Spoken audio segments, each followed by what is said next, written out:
Hey everybody, welcome to House Calls the Podcast. This week, I'm excited to introduce you to my friend Michael Broomfield. In the late 1950s, Michael was 15 years old and was coming out of the wreckage of World War II. And at the age of 15, Michael, with the encouragement of his parents, moved to London about an hour and a half away from his home in search of employment. He found a job with a local grocery store, literally started sweeping the floors and making sandwiches, and rose all the way up to becoming an executive director of the firm. Michael's very humble. I have to twist his arm a lot to get him to tell us some great stories, but he literally saw the Rolling Stones before they were the Rolling Stones. He had lunch with Princess Diana and with Prince Charles. He's got a great story about if you love what you do, you'll go far. I hope that resonates with everyone. So enjoy the podcast. I know I enjoyed learning more about Michael and this time in world history. Let us know what you think at housecallsthepodcast@gmail.com. Thanks. Hey, everybody. Welcome to a whole new edition of House Calls the Podcast. I'm Matthew Waldron, and along with Ty House, we have a very special guest today, Michael Broomfield. Michael is a longtime Waldron family friend, consigliere, whatever else you want to call him, but he's a raconteur. He's the guy that I want to sit next to at any dinner party. He's the guy that tells the best stories, better than Ty's, because when Ty and I are usually at parties together, we tell stories that only he and I find funny, and they usually happen in 1987. What you two have in common, though, is that you are both Renee Waldron, my mom's favorite people. When I told her I was doing this, she was like, "Oh, Michael and Ty, my favorites." So you both got the small seal of approval, so congratulations. That is awesome. Yep, that's not easy to come by. Words I didn't understand there. Consigliere and racketeer. I didn't say raconteur. See, I'm sorry, Michael. This is what I'm dealing with all the time. I have to raise the game for everybody, and that's the reason I thought you'd be a perfect addition to this. Okay. Because, Ty, you'll understand in a second, you'll hear Michael's accent. I bet you're not going to guess where he's from. So, Michael, where are you from? Right now, who really knows where they're from? I'm obviously England. So I'll just start if I could. Would you please? Yes. I want you to imagine it's 1942. It's Wolverhampton in the middle of England. The bombs are coming down all over the Midlands like they've never had it before. And Michael Broomfield was born on the 30th of January, 1942. All right, then let's go from there. Well, little did we know at the time that in later life he would meet some very interesting people. And he would also have lunch with a very special people. And I'm saying Princess Diana. Ooh. I spent days with Prince Charles on the Prince Charles Trust, and I will come back onto that later on in the conversation. So, Ty, here's a great thing about Michael, is that you and I don't have to say anything else for the rest of the time. He's going to probably take over, and I'm pretty sure by the end of this, he will have his own podcast. Okay. But let me just give you, I'm going to give you just a quick update, okay? Michael he's got a great story, a great story. And the reason why my mother and everyone's mother and daughters and wives love Michael is because he is a true gentleman. He is the best guy to be with at a party, and he's a romantic, so much so that you'll probably throw up when he tells you his go-to story about that. Michael, so what was your very first job when you were growing up in this faraway land called England? Well, just before we get there, I want to get there and I will get there. But let me tell you where we got billeted out from Wolverhampton, and all the kids got sent down to Bournemouth. That's the south coast. And that's where I lived for a few years in Bournemouth. So, and that was when I was 3 years. As you both and everybody knows, the world war stopped. And 1945 on May the 8th. And what I really remember, is the street parties. The war had stopped. the European war had stopped. And how old were you? I was 3 or 4 years old. And you do remember those parties? Oh, I remember the street parties because everything was free. Got it. For the very first day, and it only lasted one day, we didn't need our ration books. Right? A ration book. What's a ration book? A ration book is when you want candy. We would call it sweets, and you had to go up to the candy store. You took your ration book, and I was allowed 3 ounces of sweets per month. Per month? Per month. That's criminal. And it was not criminal. That was how we couldn't afford. England couldn't afford to get a load of candy. We couldn't afford to have fruit. I didn't have a banana or an orange because we had to pay the Americans back for the support you gave us during the war. So we gave you scurvy, and you had to pay us back. But that's why. That's what. So that was sort of growing up. Now my father was in the transport business, and he would take American troops, right, in the buses. But that didn't satisfy Dad because the American troops wouldn't listen to Dad, and Dad turned up to be a trade union. He was a trade union official. Okay. Whilst we went to school in Bournemouth, right, we eventually moved to Salisbury, and that's where we lived, and that's where Dad operated, and he ran about 25% of the whole of England's trade union. And where was his office? Where was his office, you're going to say? That's exactly right. It was in our front room of our home. So, right? Michael, when you say he ran the trade union, so is that, I'm trying to put that in Americanese for Ty. Yeah. So does that mean he was basically all the unions? He ran 25% of them? Is that correct? The Transport and General Workers Union was the biggest union. Got it. In England. So that was his job. Who was in the house? Your family?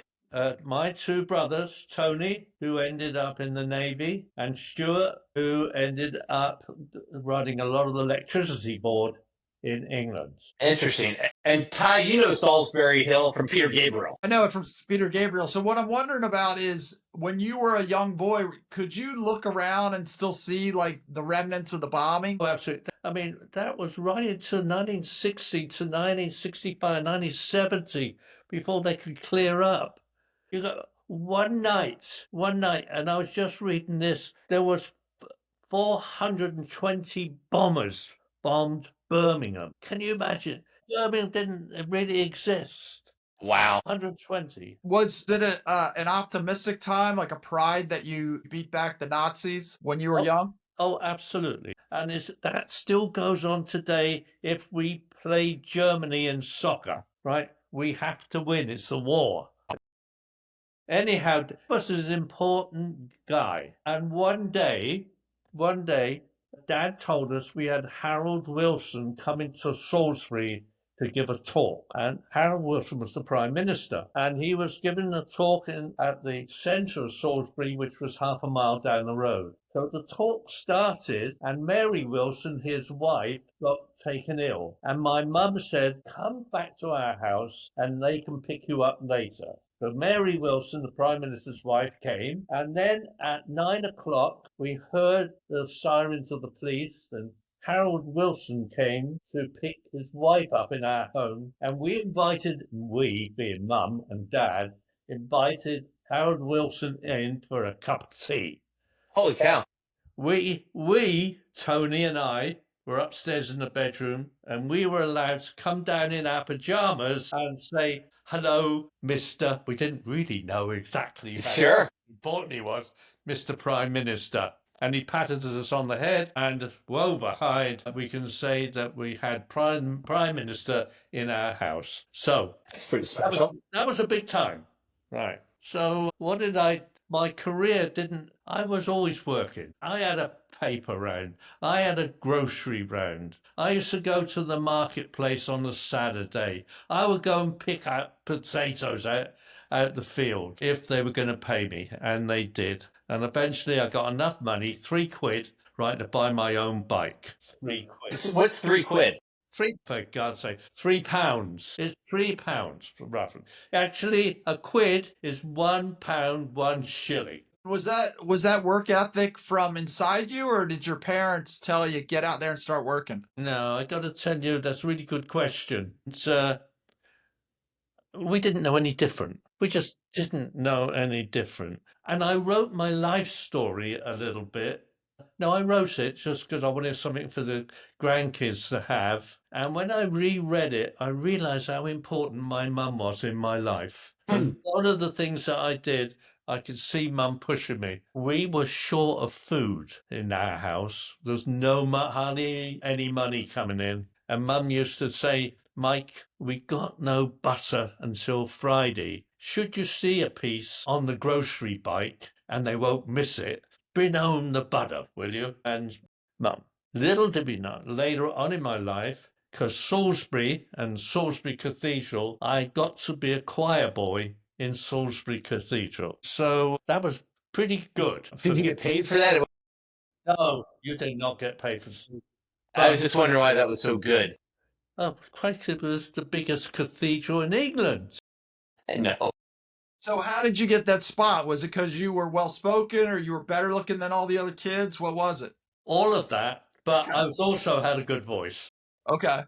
And at that time, and I lasted not long. You didn't last long as a choir boy, because she has got a high-pitched voice. So I would say I was there for 7 or 8 weeks, but I was there. By this time I joined the Sea Cadets, and I learned how to play the bugle. I've still got it here. I could get it and blow it. No, we'll save that for this next episode, but thank you. Thank you.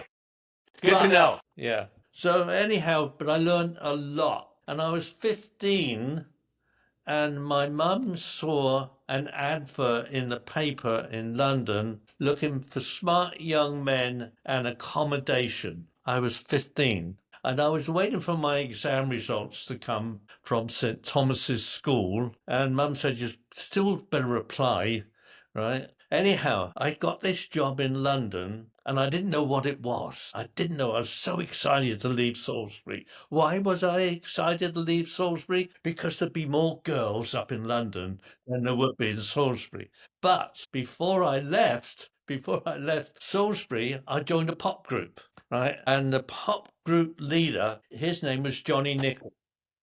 No, his name was Johnny Nichols, right? And we were Johnny Nichols and his dimes, right? We were, and I played the bass and I was the singer in this. And it was rock and roll and Bill. So what year is this now? 60. 58. I went to London. It'll be 57. So anyhow, I got this job, and it turned out to be a food store, Sainsbury's. They had no supermarkets then, and I went there on the 15th of January, 1958. I was 15, and I never went back home. Yeah. So And 15. where were you playing? And were you playing your own music or cover music? And how much were you practicing? We had done a little bit of that, but this was real work. Threes, in those days, had about 250 stores selling food, all type of food, but it was over the counter. If you want me to do your bone and roll a bacon joint for you, I can do it. I'm an expert. If you want me to cut your turkey up, I can do it. He can. Ty, I've seen him carve a turkey, hands of a surgeon. Even Klepper would be like, whoa. He's got his own knives. It's a whole production, but it's pretty fascinating. But so Michael, wait, you're 15. You moved. I moved 80 miles from Salisbury to London. And where do you live? I lived in a hostel in Kingston upon Thames.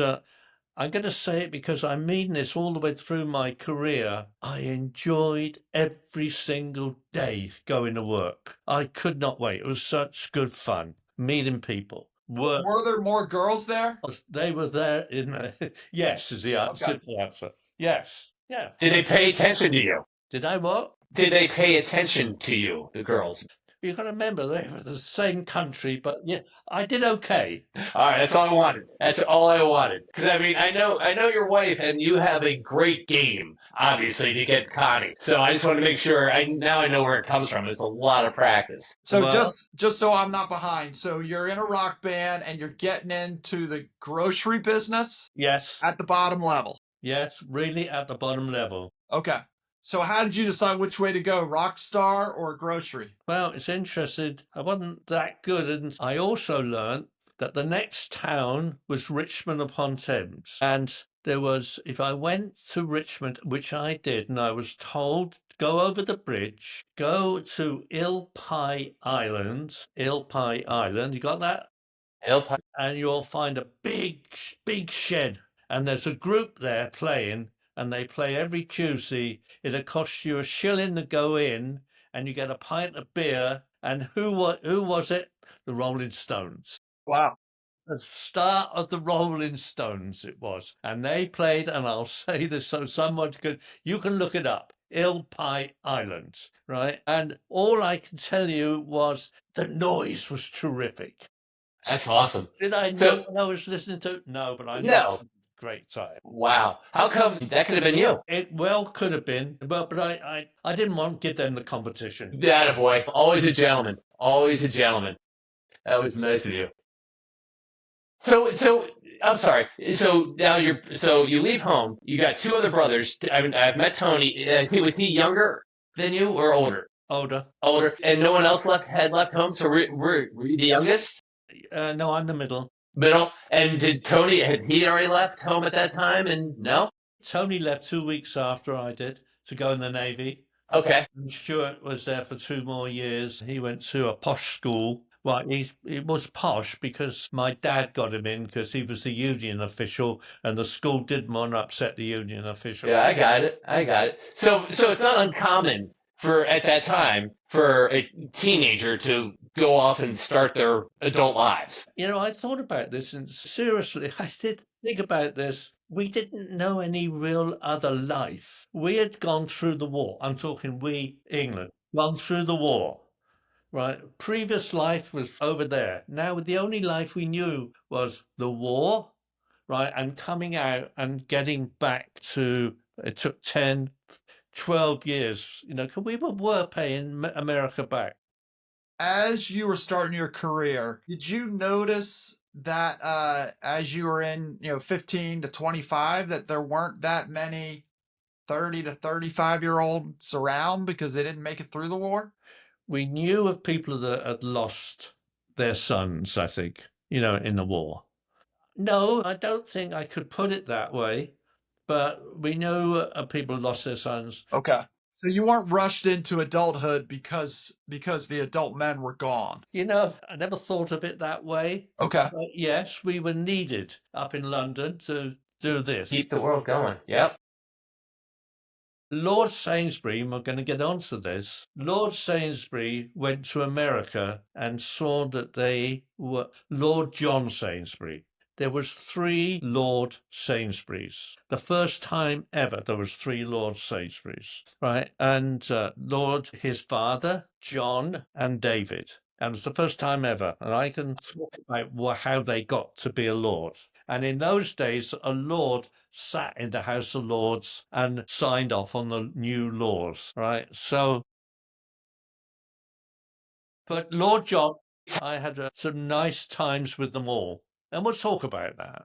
But let me just tell you what happened. You're talking career. What happened is Lord Sainsbury came to America. He saw there was supermarkets and he said, we should be doing supermarkets. And so I was at the fringe of Sainsbury's first supermarket. I actually went there and it was in Croydon, central Croydon. And I can remember every single day, even we'd filled the stores up. That's when we started night shifts, right, to fill them up because we were just zonked out, everything gone. And we knew that it was a big winner. Sorry to cut you off, but were there any supermarkets in England at that time? Nope, that was 0. The first one. Okay, first one. Okay. Very good. And so you all had to understand distribution, getting stuff in and out, and Oh, yeah. everything. Yeah, yeah. And then the next one was in Richmond, and I was part of that as well. So I was in the fringe of the supermarket business. That's where my career was for 39 years. So wait a second. Wait a second. So you go from sweeping floors, you interact with the Stansberries, Lords, all of them, Yeah. and next thing you know, you're there when they're starting their big shops. There has to be something else. Yes, there's a part of that that's you're in the right place at the right time, but it's also you. It was also you, and you were a great people person. So did you ever have any interactions when the Stansberries watch you work, see your work ethic? Yes. Oh, yeah. That I was really good at maths. Okay. I'm glad you didn't ask me what happened to my results in college. I'm the last guy to I ask. never did get them, and should you find them, I'll be very pleased to see them. But I never did get them. But anyhow, I was really good at maths, and so every store we wanted them to make a profit. And if they didn't, and we lost money for various reasons, Mike was sent there to see what you can find. And it wasn't that difficult for me. I could just add up, right? And so I got noticed because I could do that. So you would like look at the books, or you would? I mean, Yeah, I'd look at the way they were working, look at the books. Let's do this. could you feel it in the store? You could feel it. Oh yeah, oh yeah. Well, you could feel it in the store, particularly if you were going to go to central London. There was a tough area, always known, and people were still coming from, the hardship of war. Right. I know it's 1958, 1960 is another 15 years, but people don't forget. Right. I want to get back to the ration books. Yes, please. Because the ration books was on everything, right? Even for a cup of tea. A cup of tea, you could only have one cup of tea a day. Oh my goodness. Yeah.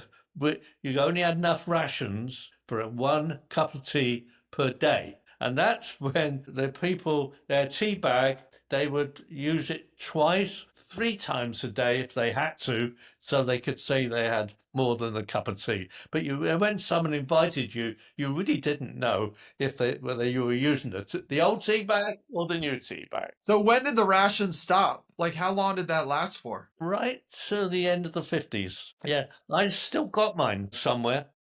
Oh, that's amazing. Yeah.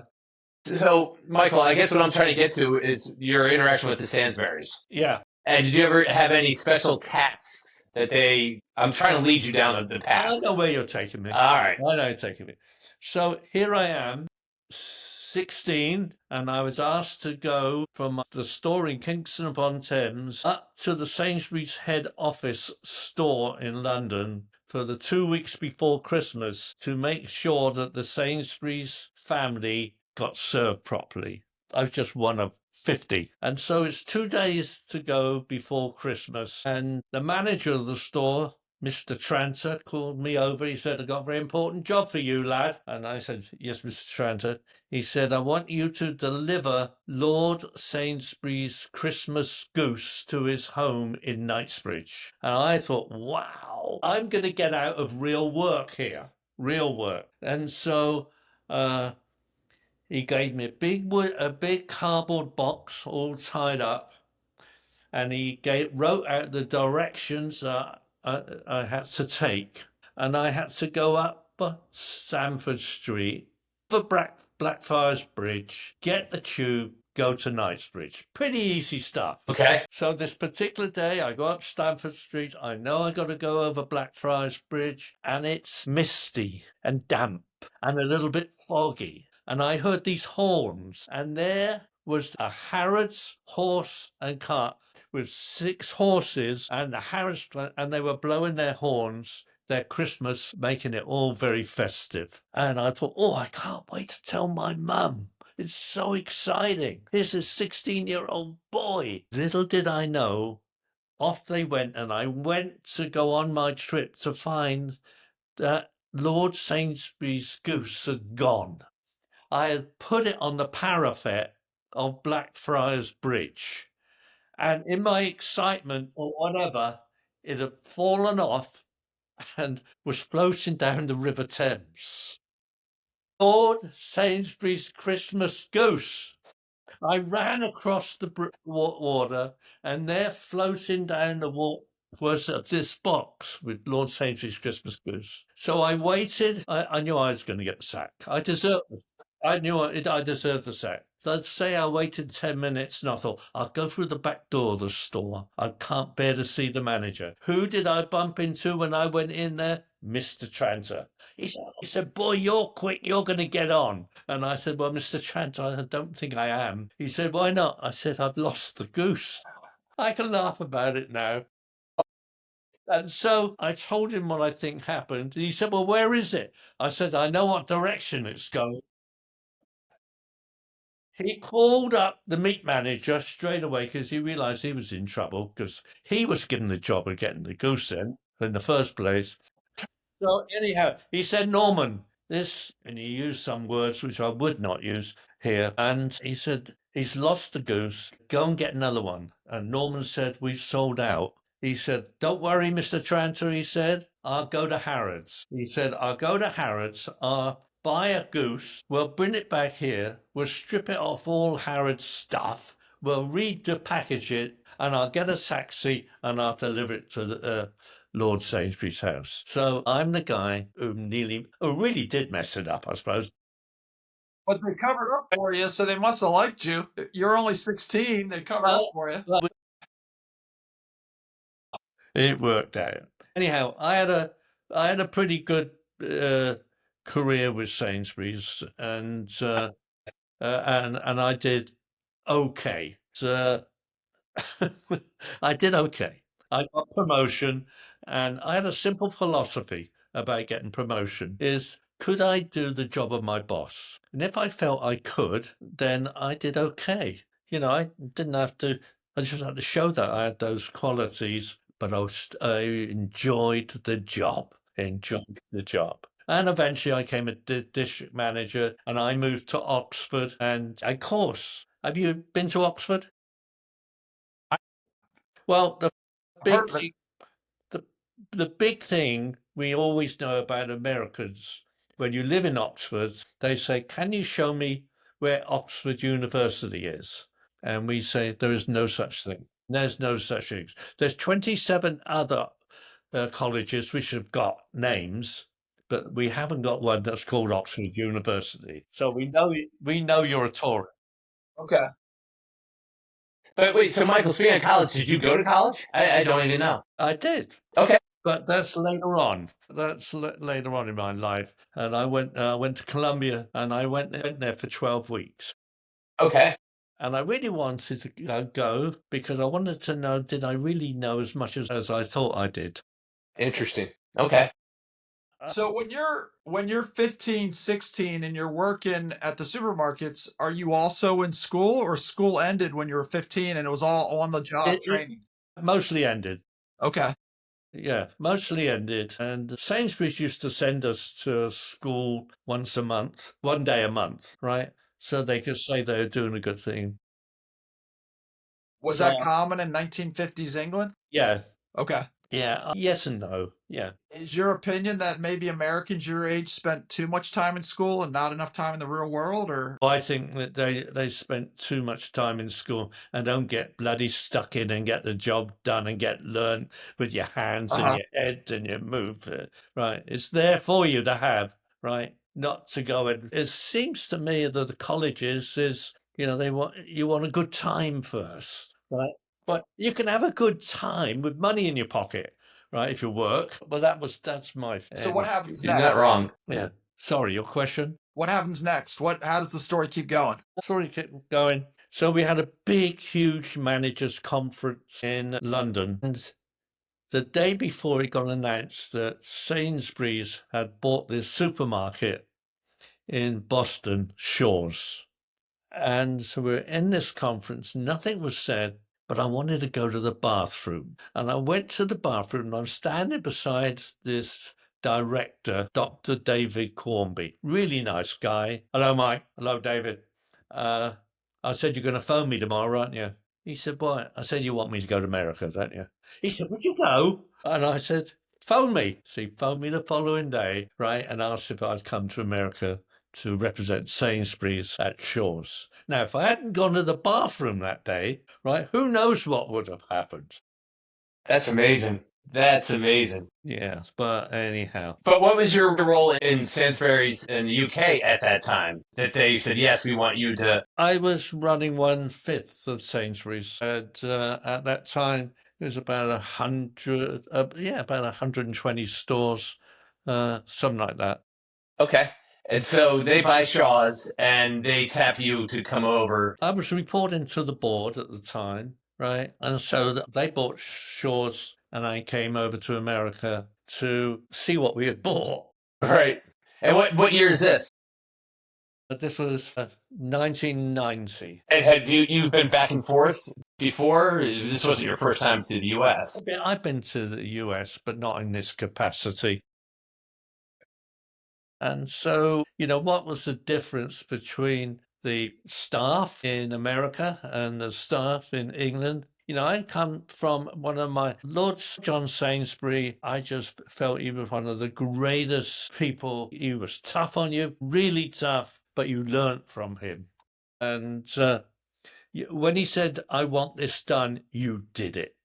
When I came to America, when I realized that type of language wouldn't carry, right? And so I learned to say, hey, what do you think of this as an idea, right? And not say, this is Mike's idea. Right. What do you think of this, right? And let them see it, that it could be their idea. And so it helped me get to know the people that much easier, that much more. I was accepted. And when we were putting some of Sainsbury's ideas in, it wasn't seen that it was Sainsbury's, it was seen as part of Shaw's that we were doing. Right. There I was, taking Lord Sainsbury round the stores, right? And he's walking round and he said, what's all these sausages? I said, Chairman, they're Frankfurters. Well, they're all different names on them. Why can't we have one and make it Sainsbury's? I said, well, I don't think we ought to do that because the customers like their brands and we're going to have to learn to live with that, sir.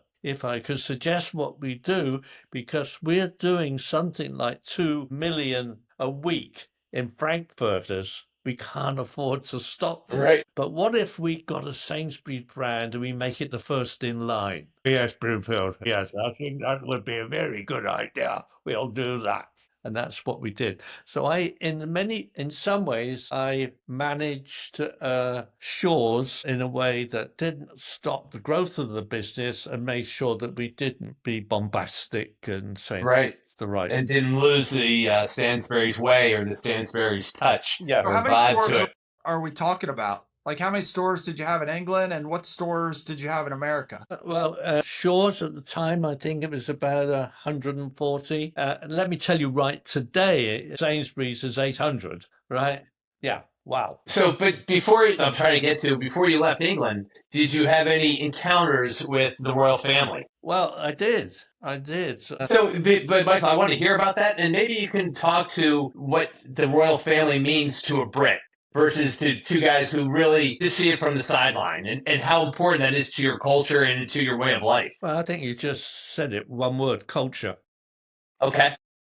The royal family has been there, they went through, and of course they went through the war with us as well. And they conducted themselves very openly through the war, and they got respected for that. So let me turn it back. So we wanted to build a new store in Exeter, and in order to get the planning permission, they insisted we built a leisure centre for the people in Exeter, which we did.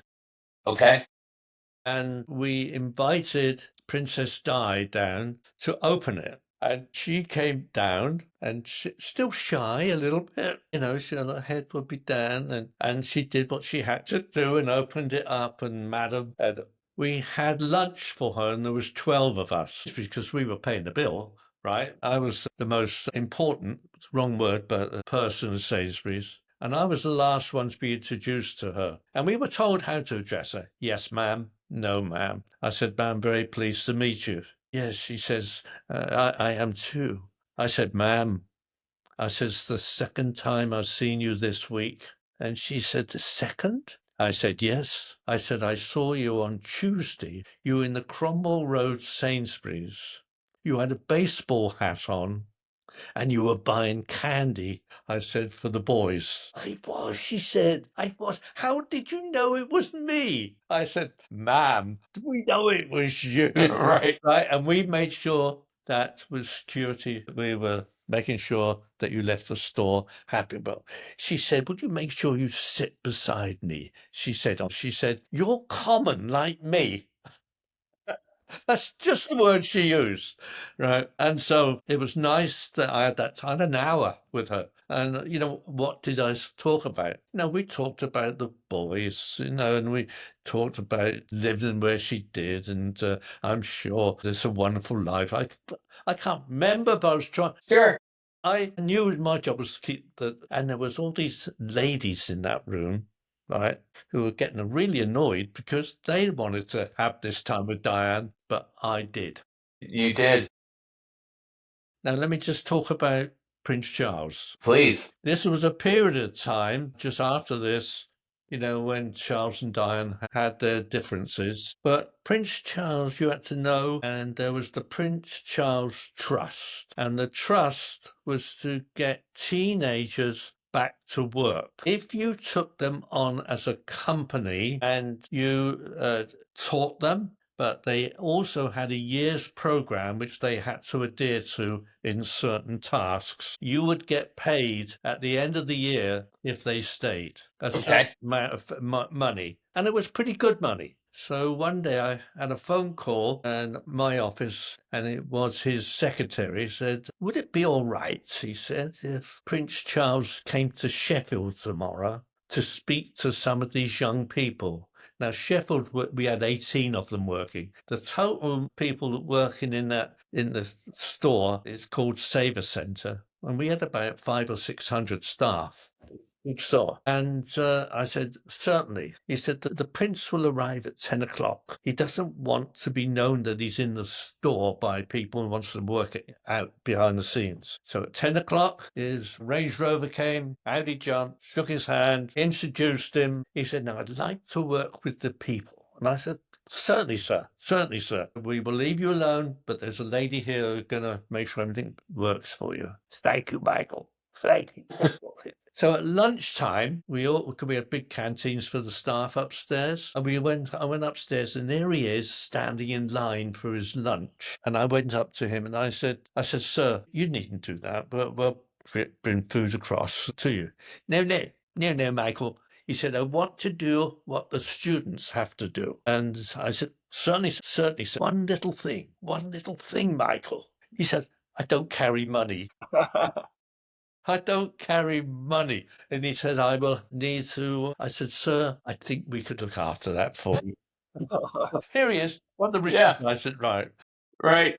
And he stayed till 4 o'clock, and he was really, really good that he stayed with these 18 students and wanted to check their work and all that. He sent me a lovely note at the end of it, left at 4 o'clock. And then at Christmas came, he sent me a Christmas card, and there he was in his house in Cheltenham, and he was on a bench. And at the end of the bench was 2 Greek urns, and he had the 2 boys' heads coming out of the urn, and he's in the middle saying, Happy Christmas, Mike. There you go. Now, again, I got it somewhere, and I can't find it, but I kept the Christmas card because Of course. it was pretty special. Yeah. Then I jumped the stage. After 2 years at Shaw's, I was asked by Sainsbury's to come and manage Saver Centre. Saver Centre was that we had 13 stores in England. They were like Walmart, bigger. We had one, and I'll give you some idea, that had 60 checkouts in a straight line, where we had the supervisors on roller skates trying to keep up. Right. And the most money we ever took in a week was 6 million. It was 5 million. When did the stores start getting that big, like the massive 60 checkout? Like what year are we talking, and how quickly did they start taking over the retail world? Well, the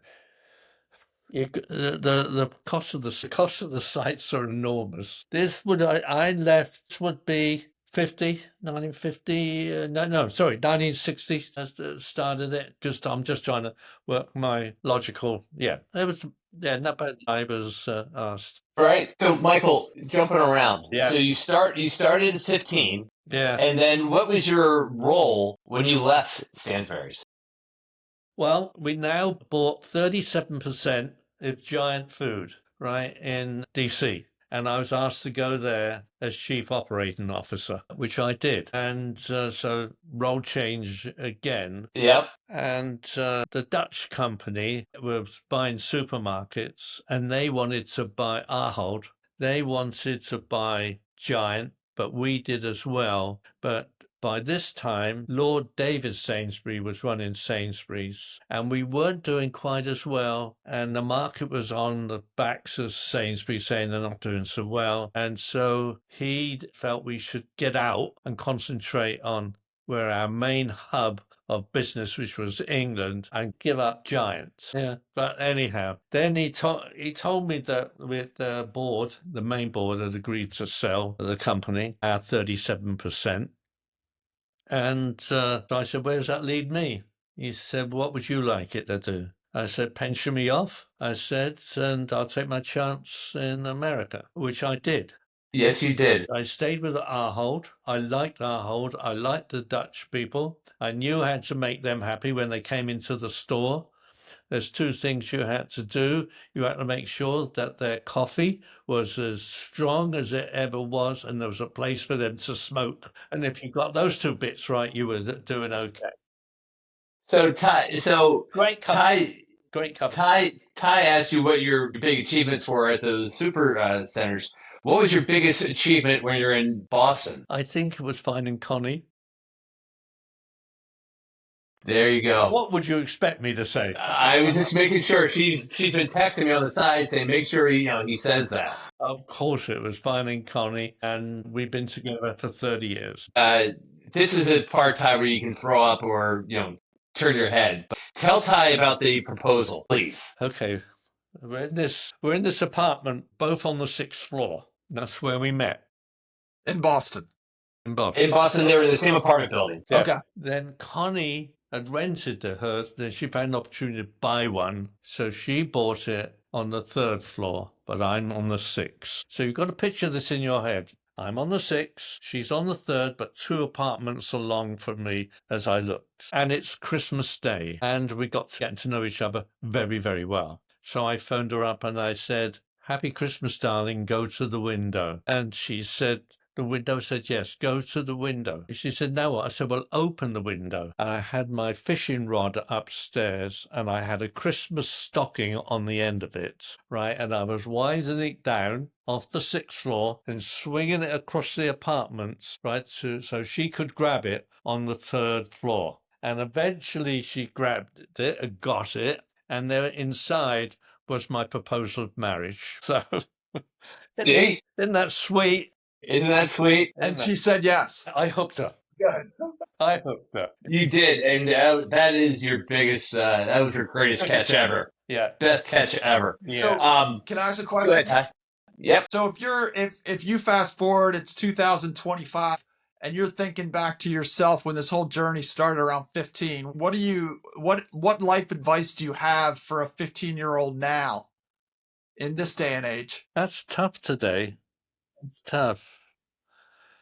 What advice? See, I want to go forward. You've got to love what you're going to do. When it's seen from your personality that you enjoy doing what you're doing, it doesn't matter what it is, right? And you're true to yourself about this, you will progress. You will progress.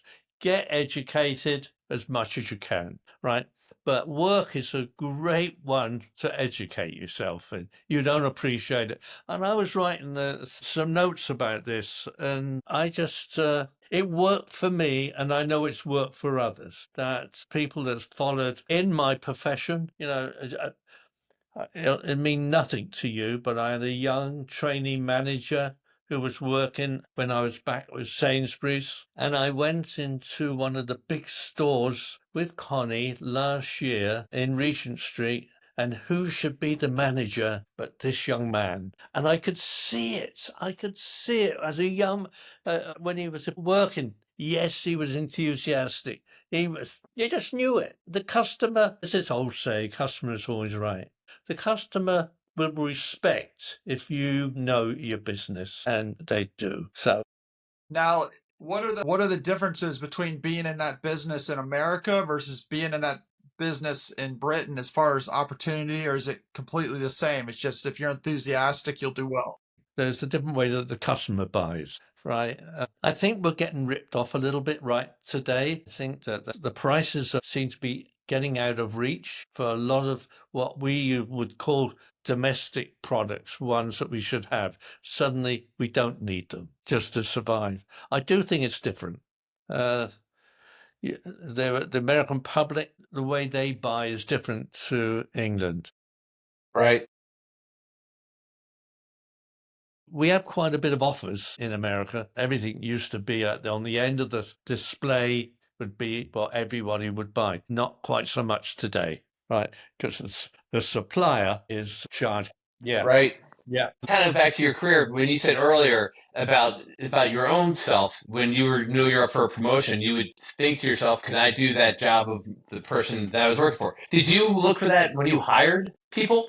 Did you say, "Hey, this guy could take my job someday"? Did that ever come across your thinking? Yeah, a little bit. When I used to do it, read the write up. Right. What was the most important thing to me at the time? Right? Did they ride a bike? That was it. I wanted to know they had the stamina, right? Did they ride a bike? And if they got a fancy sports car, I wouldn't, that was a no-no for me, because I Yep. just wanted to know they got it in themselves to motivate themselves. And That's great. yeah, what do you do the weekend? I ride down to Brighton or something like that. Okay. Right. I want to hear You that. did. I want to hear that. And what were you doing? What were you doing during your working career for leisure activities or for those types of activities? Like, what were your hobbies? Michael, we always have these interesting questions. Yeah. We like to ask our guests. These are just out of nowhere. Who was your favorite Beatle? George. George. I like Ringer, but I like George. All right. He lived on Henley-on-Thames, right by the golf course. There you I go. remember hitting the golf ball into his garden, which he never returned to me. But Rude. I like George. I got it. I got it. So are you now fully retired? I want to tell you I'm not, but I am. One thing I did really, and I thought, one of the questions, what's the question that one thing that really inspired you?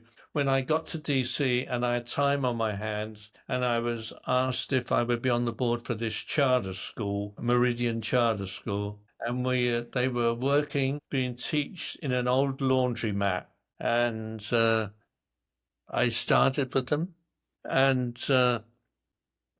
I realized that we got to find a big new school, and we found this old school at 110 years old. I raised through various ways 16 million to buy it and redo it, and I stayed there for 4 years, and it was I just loved it. Couldn't wait to go to the school. That gave me the biggest kick. Get it, a big kick. That's great. Yeah. Very cool. Oh, one thing you haven't asked me. When did I become an American citizen? Yep. Oh, yeah. It'll be 20 years, October the 13th this year. I want to know if you are, I don't know if you play golf, but if you are playing golf or you're going out to dinner and you get to take 3 other people, living, fictional, dead or alive, who are your 3 people? Well, I'll have you know, Ty, last time I played golf, Michael and I, we won a lot of money together. Okay. And it was all on his back. And So I'm assuming you're not going to want to take Matt Waldron with you if you can choose any 3. So you've already I would played golf not. with Matt. I have too. Charles, It's fun, but it's not that great. So who are you choosing? Charles Dickens. Charles Dickens, I like that one. Okay. Okay. Lord Sainsbury. Okay. Lord John. Churchill. And one you've never heard of, Trevor Cripps. And who's Trevor? your best friend.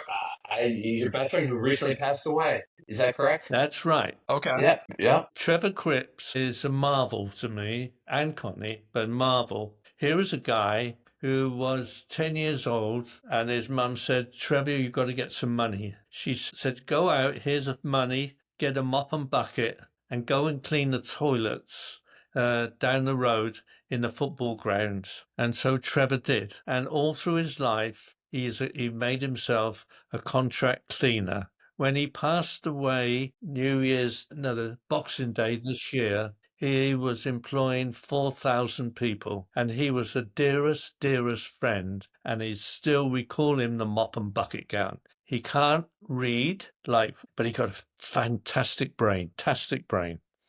Right. And I'd want Trevor, because we had happy times with him and his wife. So I was there, and I heard some great stories about a great man and another great story, much like yourself. Michael, we've kept you way too long. You've been nothing but generous with your time. We greatly appreciate it. Your story resonates across the pond and everywhere.